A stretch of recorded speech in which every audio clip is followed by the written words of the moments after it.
Hello everybody and welcome to the Age of Ascent Dev Chat. I will be hosting today and I am the Age of Ascent Community Manager GM Luna. And with me I have our CEO from Illyriad Games, James Niesewand. Welcome to the show, James. Thanks, Leela. Delighted to be here. Glad you could all make it. Hope to answer some of your questions, tell you about what we're doing. We're doing this on Skype, so it might be a little jerky and all the rest, but hope you enjoy it. Yeah, any tech issues or sound issues, let us know in the chat room and we'll try to work it out, but everything should be going pretty well.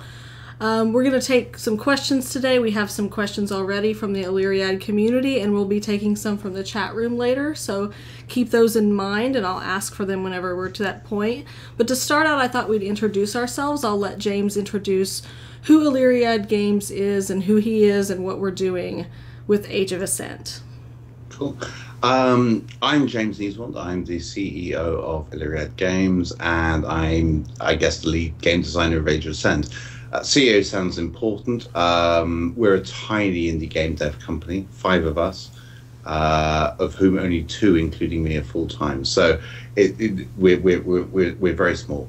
Having said that, we're 4 years old now, and we have a game title out there called Illyriad, which is a massively multiplayer online real-time strategy game.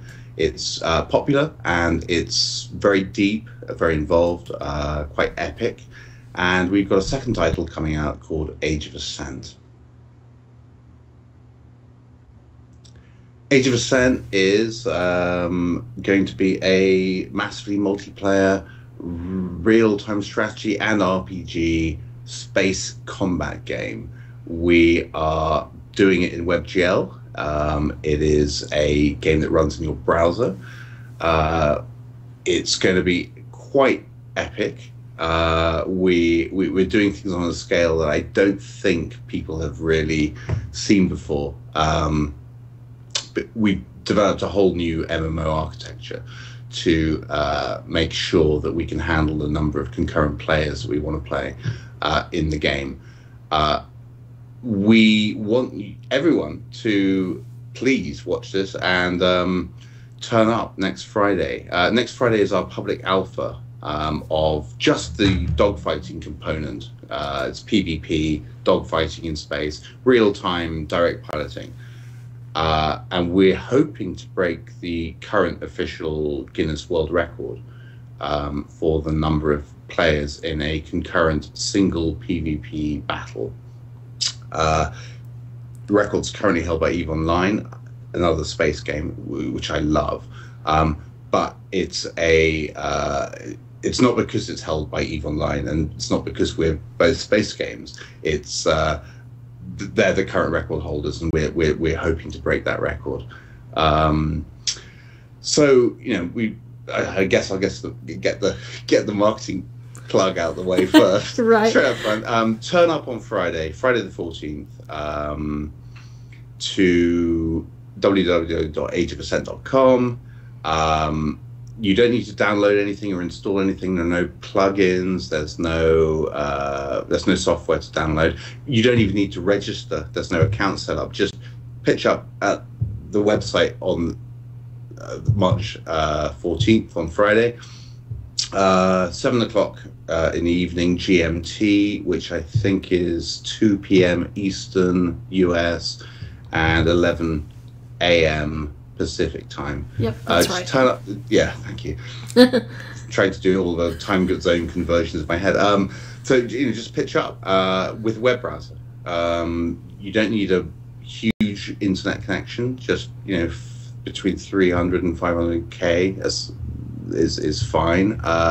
Make sure it's a modern web browser that runs WebGL, so that's IE11, Chrome, Firefox, Opera.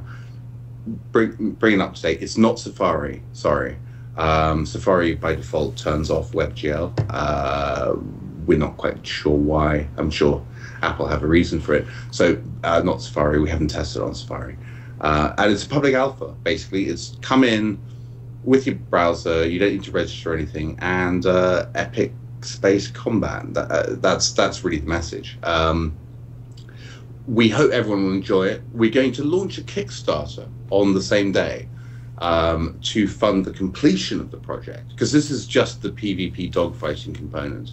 The full MMO that we want to build is a epic, massive MMO. Anyone who's ever played Illyriad will know kind of what I'm talking about. This is a long-term project. It's in player-driven economy, resource gathering, mining, management of space stations, NPCs, AI, factions. There's a whole bunch of stuff. I'm sure we'll get into this later as we start dealing with the questions. But yeah, right. a big full MMO that we want to complete, and we'd love your backing for a very modest Kickstarter with a lot of stretch goals, but modest Kickstarter. Yeah, right. I'm really excited about the Guinness World Record attempt, personally. I think this is going to be just kind of like a madhouse, but in the best possible way. So I'm really looking forward to getting in there and fighting with everyone, because in the tests we've done internally so far, we've not had nearly as many people as we're going to have on the day of. So it's going to be crazy and wonderful. No. Absolutely. I mean, I think maybe a couple of people watching this podcast were involved in some of this Q&A session. We're probably involved in the a couple of the internal betas, and they saw what it was like. Here's some footage. Insane. I'll put that on screen. Well, thank you. Yeah, it's insane. There's a huge amount going on. There's a lot of bullets in the air. It's madness. Now, I don't want anyone to think that means that that's entirely what the game is going to be about. It's not. If you want to be a lone wolf, if you want to explore the galaxy, fine, and we love that. But what we're building is an architecture that can scale dynamically in the cloud. Right. So it's a. If 1,000 players congregate in an area of space for whatever reason, maybe it's a massive mining operation, or maybe it's a massive battle that's beginning to kick off, then the system needs to be able to handle that. But what happens if another 10,000 players arrive? The node shouldn't crash. It shouldn't slow down. It shouldn't stop letting people in. It should just dynamically call in the resources it wants. And then to us, that's what cloud gaming is about. It's not about single node architectures and single infrastructures. It's just about sharing data between all the servers on the cloud and sharing the bandwidth and the CPU. So we're really excited about it. This is our first public outing. As I say, it's completely frictionless. Anyone who pitches up on Friday 14th with a web browser can play it. It doesn't require any great hardware. I play it on my $400 3-year-old laptop. We've played it on a Chromebook, so. Oh, have you? Oh, cool. Yeah. I mean, it's probably not going to work on a mobile phone. That might be a bit much for the actual flying in space PvP dogfighting, but it works on pretty much anything with a web browser that's not a mobile phone at the moment. And we have a lot of plans for stuff to do on a phone. I think there's a video out there that you may or may not have, Lena, about showing using a phone controller to actually fly the spaceship. And that's, all of that stuff is in the works, and all of that stuff is very cool. And we want to do a lot of companion apps to go with the game. But Friday 14th, 7 p.m. GMT, 2 p.m. Eastern, 11 a.m. Pacific, whatever other time zone you're in, please work it out yourself. Just pitch up with a web browser and give it a go. It's real-time dogfighting, real-time piloting in a absolute epic, and we really hope to break the world record. Can't guarantee it, but break the world record, and if everything goes to plan, not just break it but smash it. But we'll see. We have a Guinness adjudicator. This is an official Guinness World Record attempt. It's not just a marketing gimmick. This is a guy from Guinness with a blazer, turning up and monitoring it with independent witnesses who are experts in the games industry, who will be here on the day, monitoring what we're doing and just making sure that what we're saying is happening is happening, and it's hopefully going to be really cool. Hopefully it'll be a lot of fun for everyone. That's the key thing. As I say, people have tried it out on a couple of our tests, and they seem to be having a lot of fun. I have a lot of fun, and I'm not typically a person who's terribly good at these sorts of games. I'm pretty bad at the PvP, and I was having a blast. So. Oh well, thank you. I'm really glad you enjoyed it. I'm useless at PvP. I'm really just.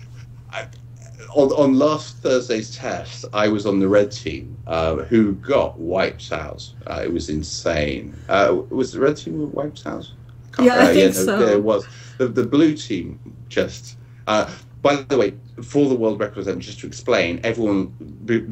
It's not the full game, so it's just a PvP sandbox element. So we're going to assign everyone to a red team or a blue team. Everyone will be in identical spaceships. So there's no advantages to be had. There are no upgrades. Everyone will be in the same kit. It's just a pure PvP dogfight. And they'll be scoring, and you'll know how well you did. You'll know how well your team is doing globally. And pitch up with the browser. Have fun. Have fun. It's not the full game. I don't want anyone going away thinking, oh well, this is a team-based combat game. It's not. What we're going to build is a full MMO, absolutely hugely deep, complex, if you want it to be, MMO. But equally, we also want people who just want to get out in space and blow people up. That should be easy to do.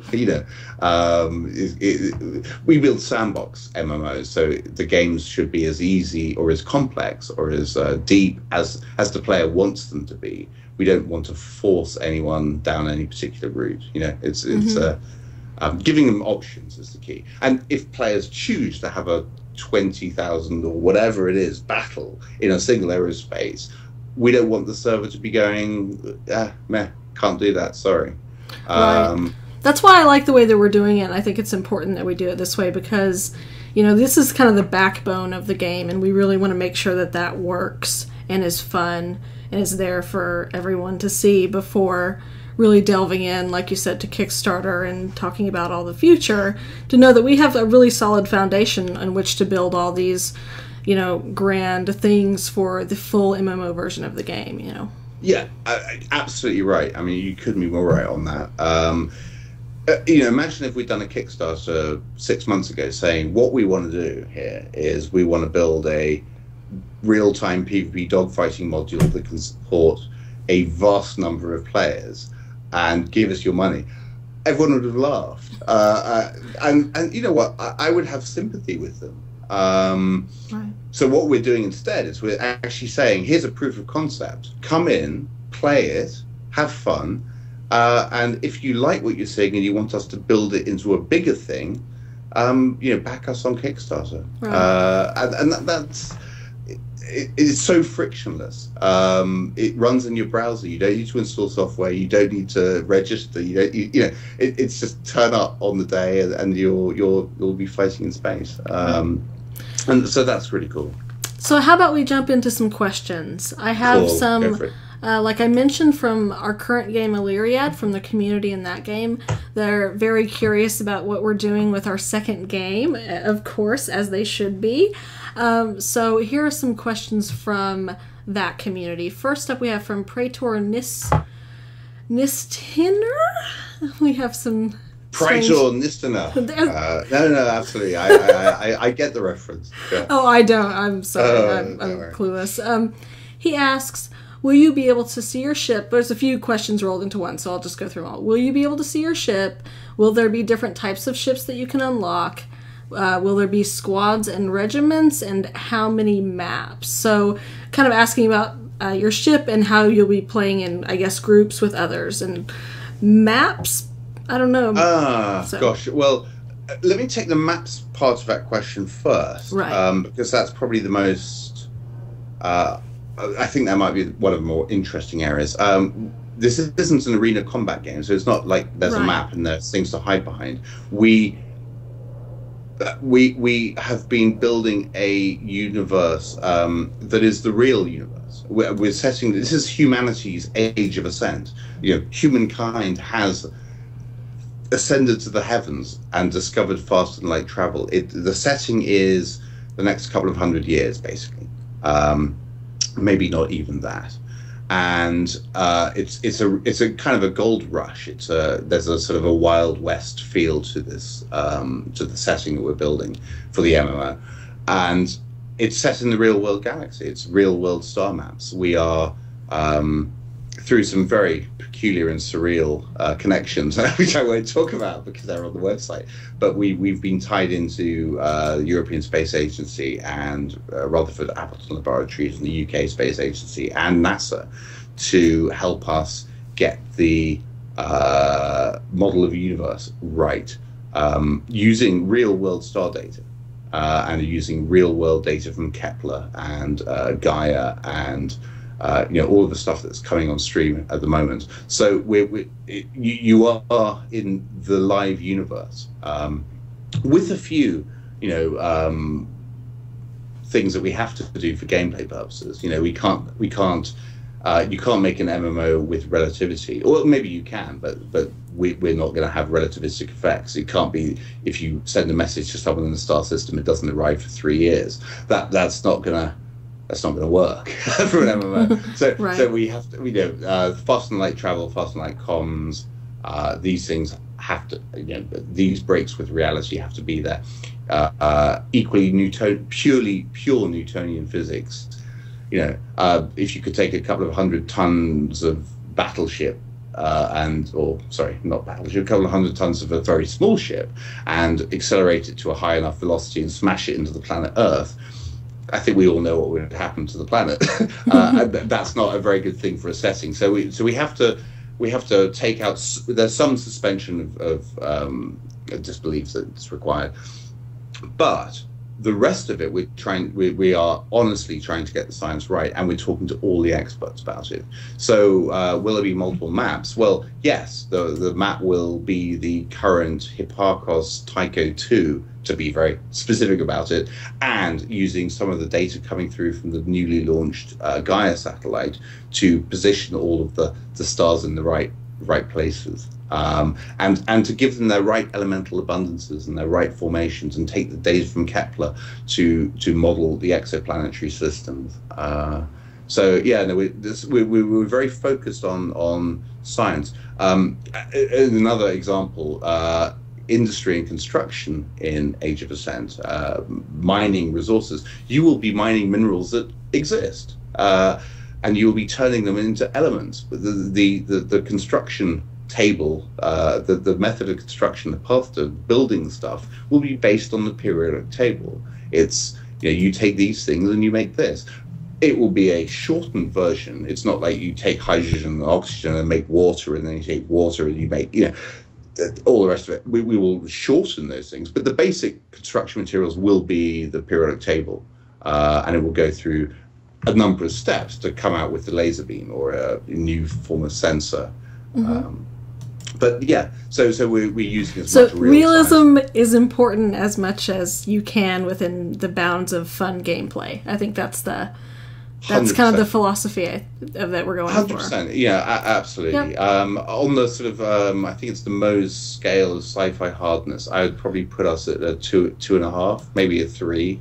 We're somewhere around there. Where sort of 0 is or 1 is Futurama, and 6 is some really hard sci-fi where there's nothing in the sci-fi literature that isn't possible today. We rank at 2.5. And I'm sure there's some guys out there who know what I'm talking about. Right. And the other part of his question about multiple types of ships? 100%, yes. Yeah.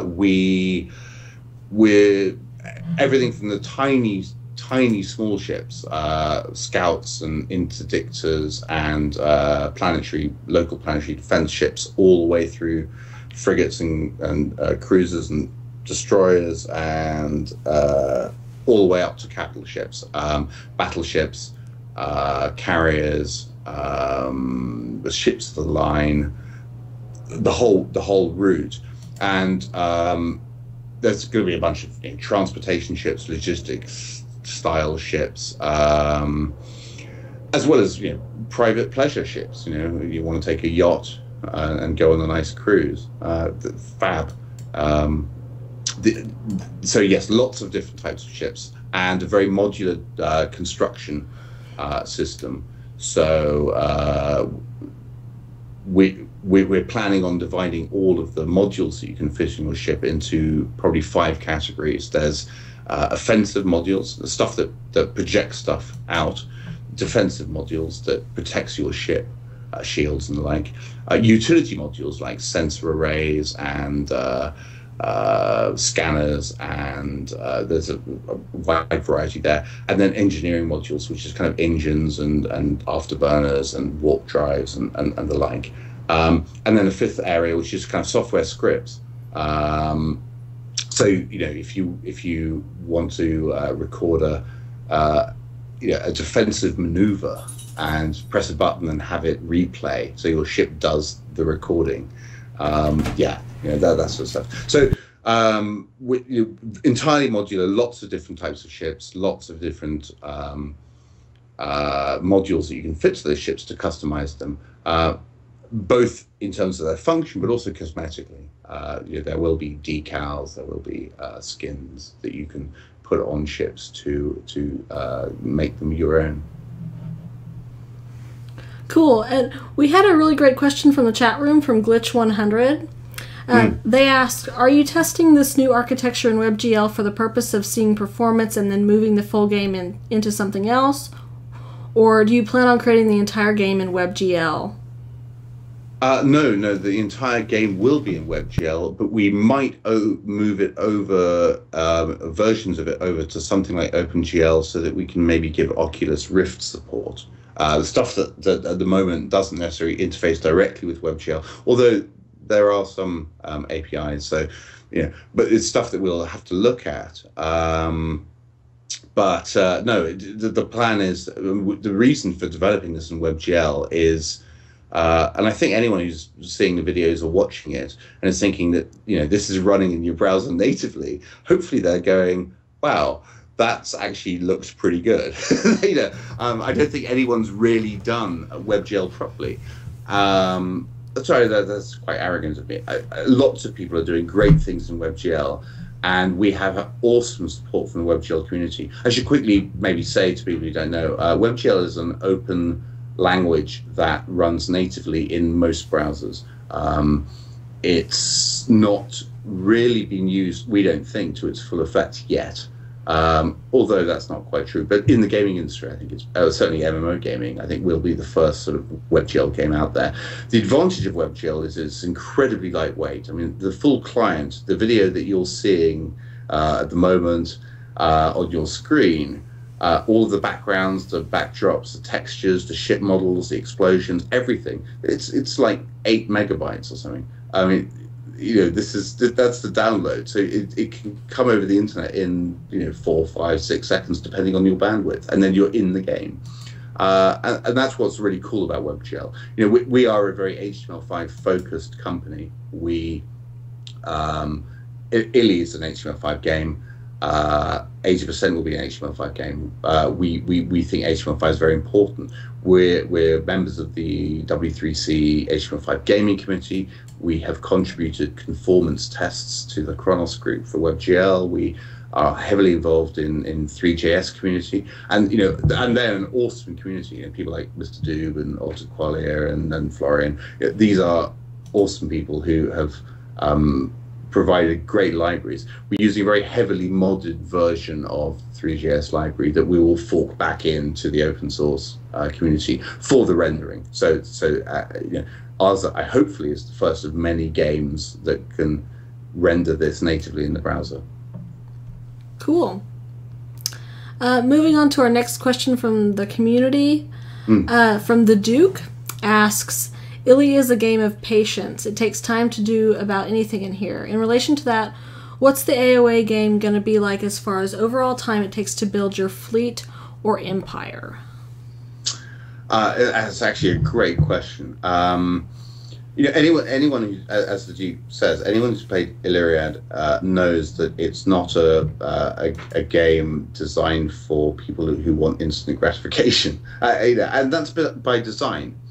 We have a very unusual demographic, which is 36 years old is our average age. 40% of our players are university educated or better. Not saying that's a good thing or a bad thing. I'm just saying it's an unusual demographic who play Illy, and we really do concentrate on making sure that the game is deep and rewards smartness, and that will be exactly the same in Age of Ascent.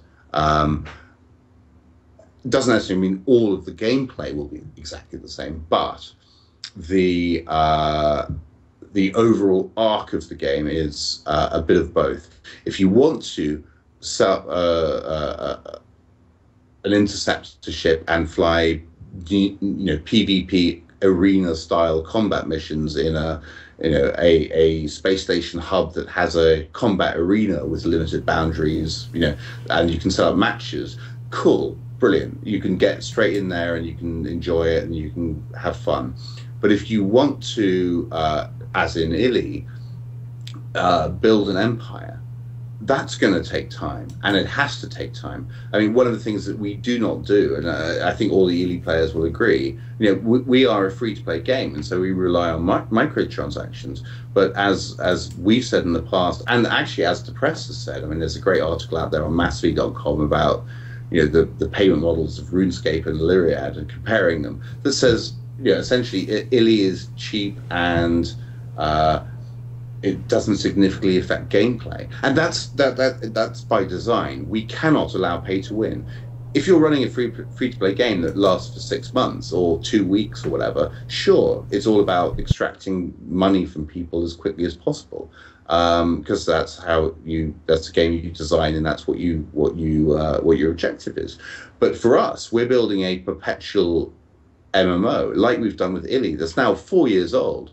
And if a player could come into Illyriad today with a big credit card and buy victory in the game, we wouldn't have any players. So we're very, very keen on making it a sort of a bell curve experience. You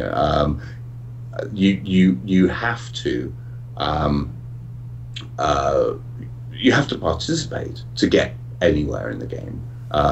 That's what we're building Age of Ascent on. But whether you give us money or not, I mean, obviously we'd love it if you give us money. But if you don't, you shouldn't have your user interface crippled or your ability to progress in the game significantly altered in any way. It's about providing a fun experience, and pay to win is self-defeating for us and for our players. So we definitely won't be doing that, and we haven't done that in Illy. So yes, in terms of the Duke's fundamental question, will it have a long-term burn? Oh yes. This is just the PvP dogfighting madness, insanity that we're showing on Friday to break this world record, to launch a Kickstarter, to raise the funds, to finish the full MMO, which will be epically deep. Yeah, that's awesome. I think that's kind of, I guess if I were to say if Illyriad Games has a specialty, that's what it is. It's kind of the long game and the bigger picture stuff. So I'm excited to see how we do that also in Age of Ascent. So yeah, 100% right there, Leah. The press and lots of parts of the press have always said epic and deep. Independent Games Festival, epic and deep. Everyone just says epic and deep about Illy, and Age of Ascent will be epic and deep. What we're showing off on Friday is the fun PvP Twitch aspect, and as a proof of concept. It would be sad if people went away saying, "Well, the game's finished," because that's the tip of the iceberg. Yeah.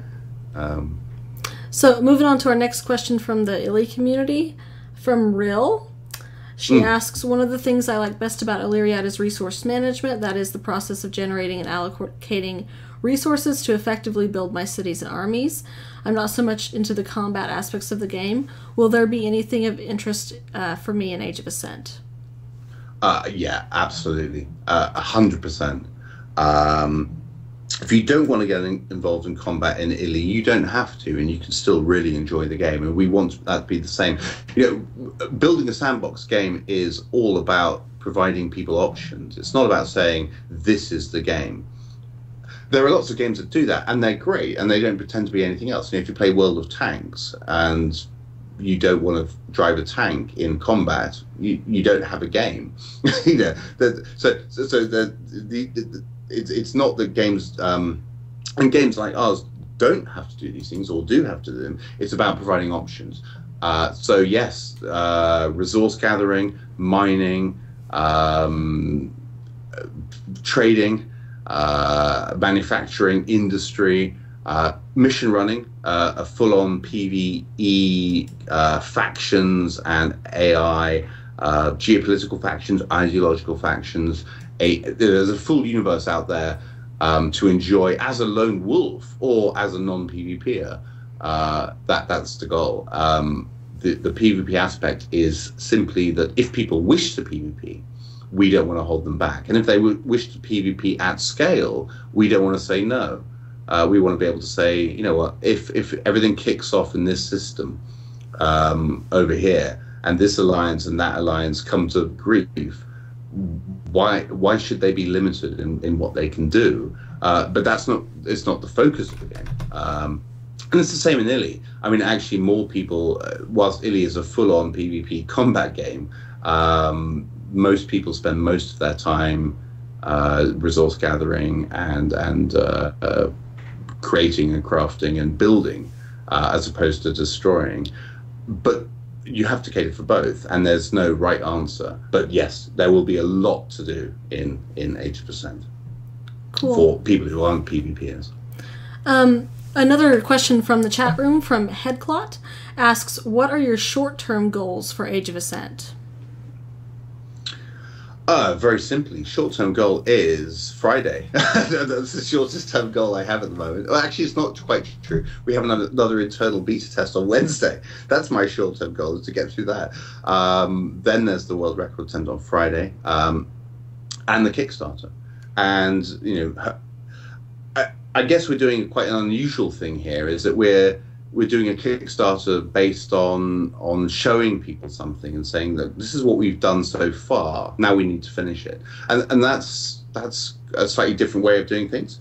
But I hope people will see the full-on PvP on Friday and have fun and think, well, actually, you know what? This is a game I want to see finished. This is a game, you know, they were talking about doing this, and they've done it, hopefully. And I will, you know, stick $20 their way to help them finish it, and that would be really cool. You know, that's the ultimate goal. So that's a short-term goal. But I guess if you're talking beyond the Kickstarter, obviously depending on how much money we raise in the Kickstarter and all the rest of it, we're going to be hiring people to finish the Age of Ascent game and the experience, and to work on the different bits. Quite a lot of that is underway already. But you know, we need more hands on deck to get this done, because as I think maybe I've sort of slightly outlined, you know, the vision for the full game is really quite epic as well. It's not just cramming tens of thousands of people into an area of space and having them kill each other. It's everything else. It's the NPCs and the missions and the factions and the building up a real model of the universe with the help of people like NASA. It's building a proper economic system that really works. And again, a lot of that we have in Illy. A lot of that's been built, and there's a lot of learnings to be brought from Illy to Age of Ascent, and vice versa. I mean, one of the issues we have with Illy is that its architecture is a traditional MMO architecture, which is a single server or single node, I guess, infrastructure. And what we've built here is a distributed infrastructure that is more robust and more scalable. And Illy was built on code that I'd written largely, when that Ben then sorted out and tried to fix.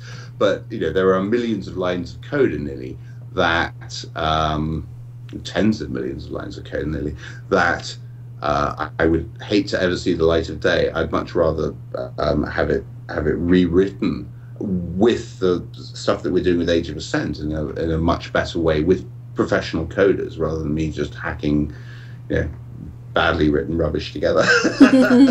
I mean, I don't want to say it is badly written, but I wrote a lot of it, and I'm not a coder. I'm not really a coder. It's interesting, working with, I don't know if everyone knows, but if they don't, I'll say it straight out. We've been working with Microsoft quite closely the last couple of months to make sure that this whole architecture that we've built works on the cloud in Windows Azure. And we're, I've certainly learned a lot about the way to manage code bases from these guys. Cool. Really quickly, I want to get to a few more player questions before we go too long here. From the chat room, we have Asama12 asks, will there be world map, colonizing asteroids, planets, or something similar to claiming and holding territory as a player or an alliance? So, are we thinking about that? Yes, not just thinking about it, that's definitely in the plan. Basically, humanity's ascension into the heavens will involve some of the geopolitical factions and some of our ideological factions taking core areas of space in the first ascension. There's a fairly detailed backstory that I will be sharing, and there's a whole bunch of literature that I will be putting out in the next week. Certainly it'll be part of the Kickstarter on Friday, to explain the background to it. But basically, yes, there will be some core systems that will be basically NPC faction owned, with their own policing and their own zones. But pretty much the rest of the Milky Way, and I think if we use Hipparchos, we have 123,000 star systems, and if we use Tycho 2, I think we get up to about 2.4 million star systems. This is the player's playground, and whether you wander that playground as a lone wolf or you wander it as an alliance, that's cool either way. We've always loved exploration is one of my big things. I love exploration. When I play Civilization, a fantastic game, especially Civ 3 and Alpha Centauri, fantastic games. My favorite parts of playing that is the first couple of 100 turns. It's the finding out the map. It's the finding out what's there, finding out who's out there, what you're near, what resources are near, how to plan and position things. That strategic element of those games in the early stages is to me the most fun bit, and I want to try and recapture a lot of that, which is why the star map, yes, we'll be releasing a star map based on our current knowledge of the Milky Way, but beyond that, it's procedurally generated star systems that are based on the reality of what we already know about those star systems. And so, yes, big time player strategies, space stations, outposts, trading exchanges. If a player wants to use the Lagrange points in a particular system to anchor a jump gate and its opposite jump gate on the other side in another system, and try and make its living in the universe by tariffs for people who pass through his jump gate, that's cool. I love that idea. That to me is a great idea. And if another alliance comes on and wants to him off of it, well, that's also cool too. Right. It's building a sandbox is about giving people options and not prescribing how they have to play. You just give them as many mechanisms as possible to to interact with the world. You know, if you run a space station, and obviously space stations will be full of NPCs, and I guess this is probably actually, sorry, I'm answering my own question. Maybe you have this as a question later, but I haven't yet talked about multiplayer plans at all, have I? No, we kind of had a question earlier about grouping, so kind of grouping Oh, up. okay. Well, multiplayer plans, I mean, for a start, it's we don't want to limit anyone. In Illy, we have alliances, and we limit the maximum membership alliance to 100 players in an alliance. And then I'm actually looking back on that, and I'm still not quite sure why I decided to do that, because it doesn't really make any sense apart from an artificial constriction on alliances. So, we want alliances to and clans and players to be able to band together and organize themselves as they wish. If they wish to set it up with a constitution based on democratic voting rights or shareholdings in the alliance, cool. If they want to set it up based on a dictatorship or a constitutional monarchy or a anarchy almost, fine. We got to give them the tools that they can do what they want. And the kind of key thing, I think, on the player interaction is that we don't want to restrict people at all, not just in terms of what they do in the universe, but also how they play it out of the universe. You know, for example, multi-devices. If you want to sit in front of a big screen TV that's your front view out of your cockpit, you know, why can't you have your Surface or your iPad next to you showing you the map? You know, all tied together. Why can't you use your mobile phone to fly the ship as a controller? Why can't you you build your own cockpit to your own specifications? I mean, that's something that we think is very cool. And the taking that further, capital ships are going to require crew. Now, you can hire NPCs to be your crew, but equally, if you've got 20 mates who want to fly this battleship with you, where one guy's the captain and other guy's the navigator, and someone else looks after the engines and the shields and damage control, and 5 other people man turrets, and 3 guys man missile systems. This is awesome, and this is what we want to do. Cool. And this is what we can do with our infrastructure. It's scalable in that way. So cool. We've got just a couple more really quick questions from the chat room. Head Clot asks again, how will traveling be handled? Will it be seamless transition between systems, or will there be jump gates, time dilation, Star Dreamer? I guess that's reference to another game. Yeah. Well, one of the aspects of what we're building here with the dynamic and elastically scaling server architecture is that there's no sharding, and this is really important for everyone to clock. If you're on server A and you fire a bullet, that bullet will pass over server B, C, D, E, F. It will go on forever. It will ruin someone's day in some part of the galaxy when it finally arrives. Okay.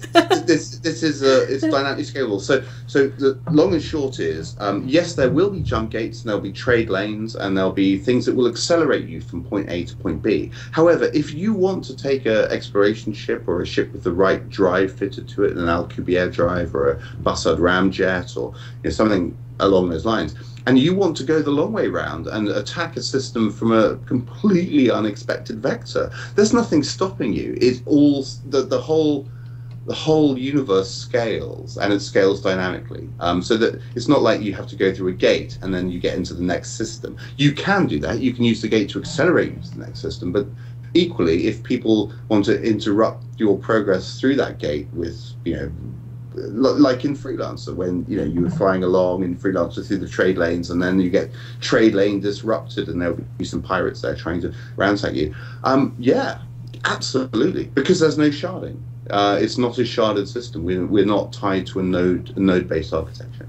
So yeah, traveling, cool. However you want to do it. Very cool. Really. Really quickly, I keep saying that. One more question. I'm sorry, my answers are so long. You have to Rate it in. One more question. Will we be able to land on planets? Is that... No. No, not in what we're currently envisaging. I don't want to get distracted by things that aren't core to the gameplay of flying in space and the MMO architecture of a player-driven economy and so on. Walking in stations, no. Landing on a planet and walking around. The amount of time we'd have to spend to render a tree or a lake or water is just not worth it for the few people who do it, unless we provided a really compelling reason to land on a planet. So no, we're not. I'm not intending to get distracted beyond the absolutely the full-on space MMO. I mean, even avatars, and building what you look like. To me, that's very secondary. Yeah. We're not planning on that at the moment, because that's it's not.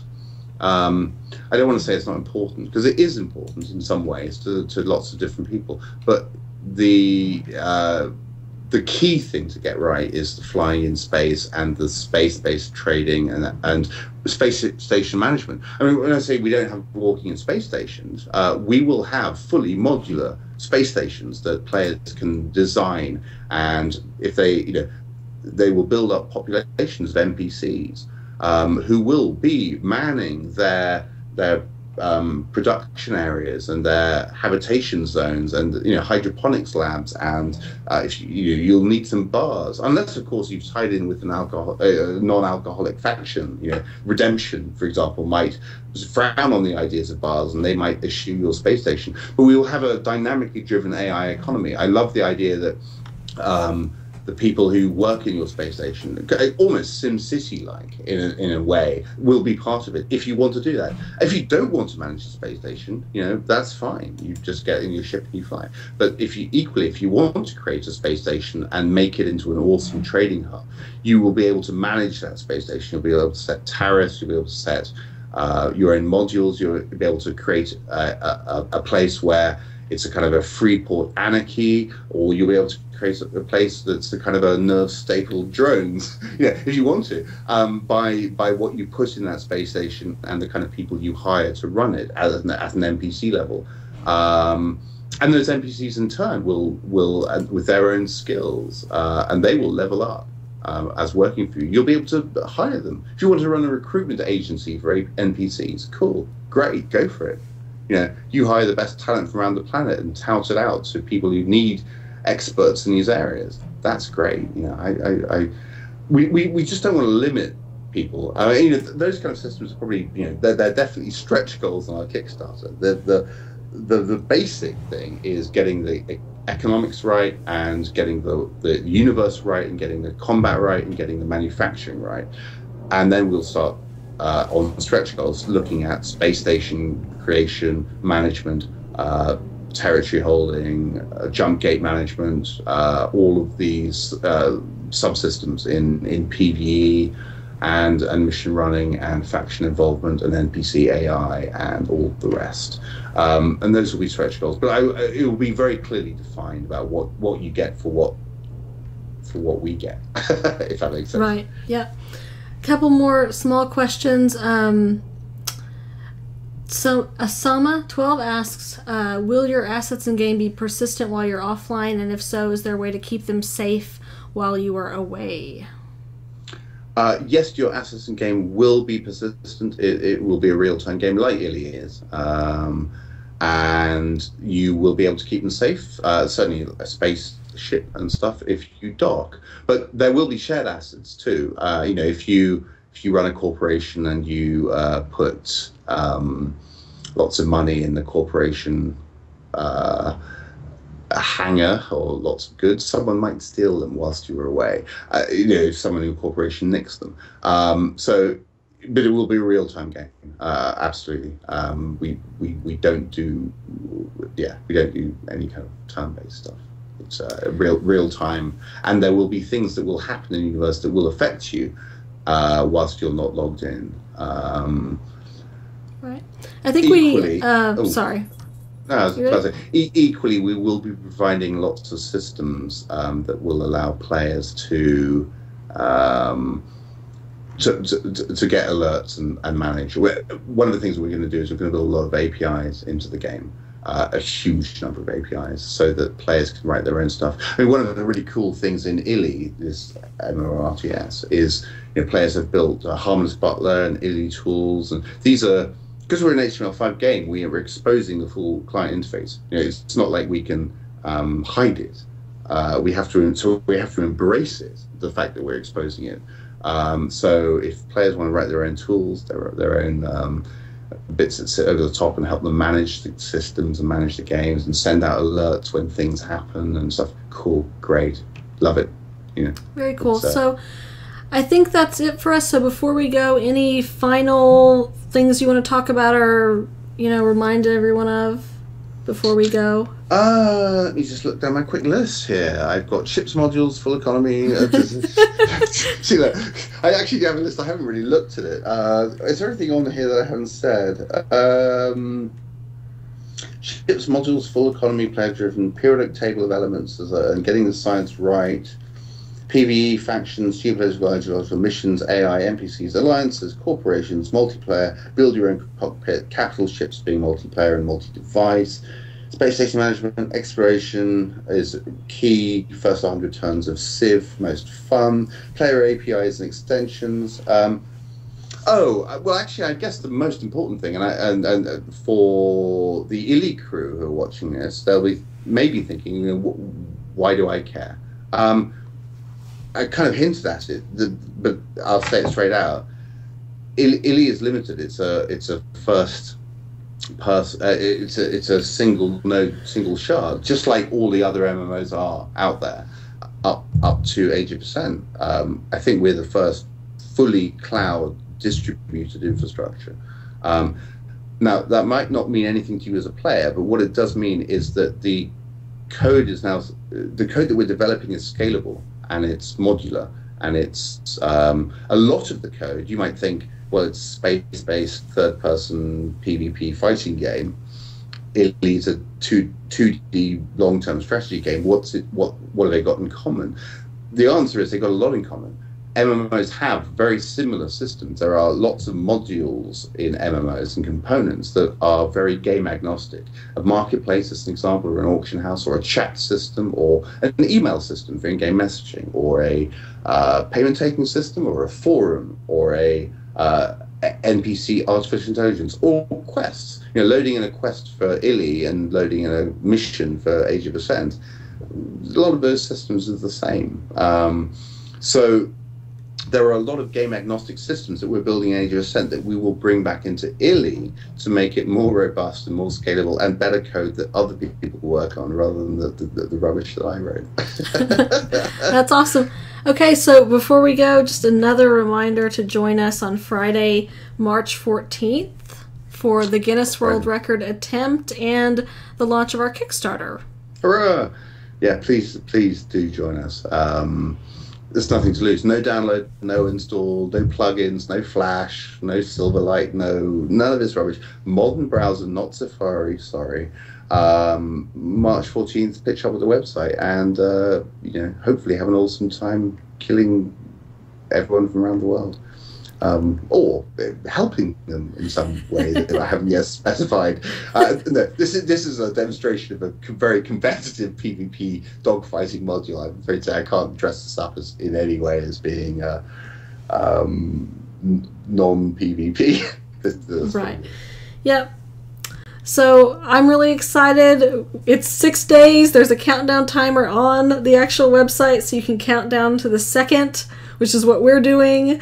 So we're so excited, and we will see everyone there hopefully on Friday and help us really knock this out of the park. And I think it's going to be a lot of fun. So.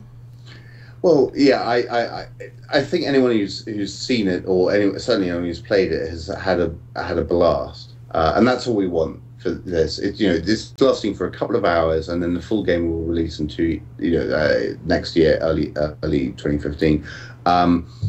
Just get out in space, have a blast. There's no login, no account management. If you enjoy it, please consider throwing us some money in Kickstarter to finish it. This is a proof of concept, basically, that we can deliver on what we've said that we can do, and that our architecture actually does work. Yep. So thank you so much for everyone for your questions and for showing up in the chat room today, for coming out to listen to us. So thank you so much, everyone, and thank you, James, for your time. And you've got to get back to work, sir. Yeah, well, I actually think what I really need to do is to watch the last Six Nations rugby match that I missed doing this podcast. I actually had it on in the corner. I don't know if you ever saw my eyes darting off. I was just keeping track of the scoreline. Seeing the match tomorrow, so today wasn't quite as important. But yeah. Lovely. Thank you very much, everyone, for joining us. Hope it's answered some of your questions. I'm sure you'll have lots more questions. There's a forum on Age of Ascent that I actually don't really understand how it works. It's so-called discourse. I've never. To me, it's almost impenetrable. But if you can find your way through to logging in and registering and asking a question, I can probably find my way to answering it. But yeah. Sorry, actually, you're laughing. As our community manager, how happy are you with our choice of forum software thus far? It's okay. We'll see how it goes. But yeah, you can definitely ask us there. I'm just not used to it. I don't. It's a different way of doing things. I'm still confused by Twitter. That's how bad I am. Well, I know how to use Twitter, so if you have a question, you can also ask on Twitter, and I'll try to get back to you. But like I said, we'll see everyone on Friday, and thanks so much for coming out. Later.